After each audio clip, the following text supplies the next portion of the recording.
बिस्मिल्लाहिर्रहमानिर्रहीम। तमाम देखने और सुनने वालों को अस्सलाम वालेकुम। उम्मीद करता हूँ आप सब खैर वाफियत से होंगे। जैसा कि पिछली वीडियोस में आपको बताया गया कि किस तरह कोई भी ट्रांजैक्शन आपके अकाउंट में अगर मुंतकिल होती है तो वो आपका अकाउंट आपके बैंक की तरफ से होल्ड पे लगा दिया जा सकता है। इसलिए ये जानना बहुत ज़रूरी है कि किस तरीके से आप अपने अकाउंट में होने वाले ट्रांजैक्शन को डिस्प्यूट ट्रांजैक्शन कहलवाने के लिए सेव कर सकते हैं, यानी कि बैंक की अकॉर्डिंगली कि वो आपकी नॉर्मल ट्रांजैक्शंस हो। उसके मैं आज आपको तकरीबन 3 तरीके हैं वो आपको गाइड करूँगा, ताकि आपके अजीज़ या आप कोई भी अगर ट्रांजैक्शन करते हैं तो जितना आप फ्रॉड ट्रांजैक्शन कहलवाने से बचें, आपकी अकाउंट के अंदर जो मुंतकिल होती हैं बैंक की पॉलिसी के अकॉर्डिंग ना वो, यानी कि मुतबादिल ना हो, तज़ाद ना हो, तो उस सूरत में मैं आपको गाइड करना चाहूँगा। जैसा कि फ़र्स्ट ऑफ़ ऑल सबसे पहले जो आपके अकाउंट में कोई भी ट्रांजैक्शन होती है तो आपने ये इस चीज़ का लाजमी ख़याल करना है, अगर कोई भी आपको ट्रांजैक्शन आपके अकाउंट में मुंतकिल होती है बड़ी अमाउंट, तो फ़ौरी तौर पे पहले वो आप कंफर्म करें कि किस ज़राए से आई है, किसने आपको वो सेंड की है। आपको ये मालूम होना चाहिए। अगर आपको नहीं मालूम कि वो रकम आपके अकाउंट में किस तरीके से मुंतकिल हुई है, किसने सेंड किया है, तो फ़ौरी तौर पे अपने बैंक की हेल्पलाइन पे कॉल करें और आप उनसे कंफर्म करें कि आपके अकाउंट में जो रकम मुंतकिल हुई है वो किसने सेंड किया है या कितनी अमाउंट है। अगर वो आपको आपकी बैंक की हेल्पलाइन ये गाइड कर देती है कि सर इतनी अमाउंट और ये आपको इस ज़राए से सेंड की गई है, तो वेल एंड गुड है। लेकिन अगर किसी आपको नहीं मालूम तो फ़ौरी तौर पे आपने बैंक को बताएं कि आपके अकाउंट में जो रकम मुंतकिल हुई है आप नहीं जानते वो कहाँ से आई है। इसके अलावा आपकी रहनुमाई करना चाहूँगा, ऐसी कोई भी अमाउंट जो कि आपके अकाउंट में मुंतकिल होती है बाय मिस्टेक किसी की तरफ से,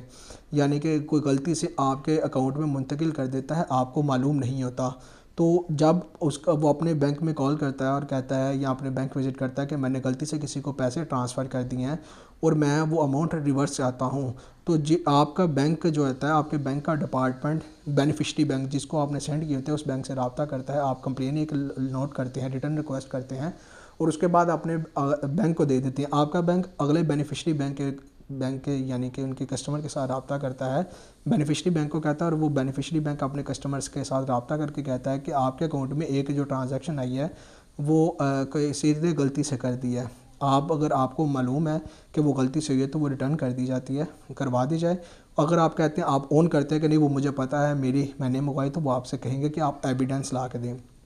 इस सूरत में अगर आप एविडेंस प्रोवाइड कर देते हैं तो बैंक जिसने जो कहता है कि मैंने गलती से सेंड की है, ठीक है, वो यानी कि आपके एविडेंस अगर करेक्ट होती हैं तो उसको बैंक जो है डिनाई कर देता है, उसका बैंक। ये बड़े एहतियात से काम किया जाता है, चूँकि कोई भी बैंक अपने किसी भी कस्टमर की यानी कि साख को मुतासिर नहीं करता।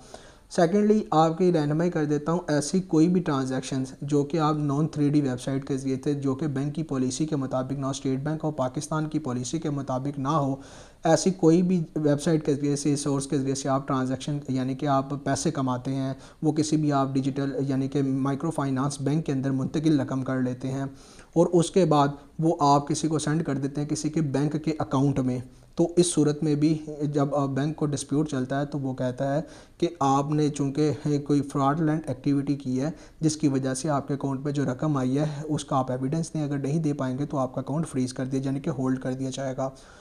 ऐसे बहुत से ज़राए हैं जिसके ज़रिए से आपको ये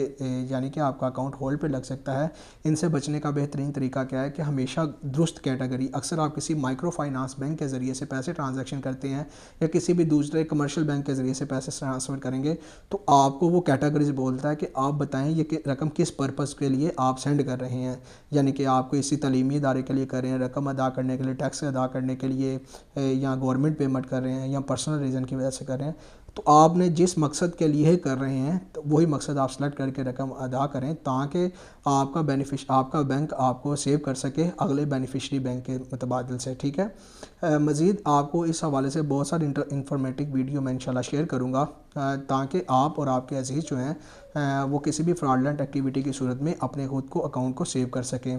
इसके लिए आपसे रिक्वेस्ट करना चाहूँगा, इस वीडियो को लाइक कर दीजिएगा, चैनल को सब्सक्राइब कर दीजिएगा, ताकि आने वाले वक्त में आपको मज़ीद जो वीडियोज़ हैं वो मिलती रहें। तब तक अपना ख्याल रखिएगा।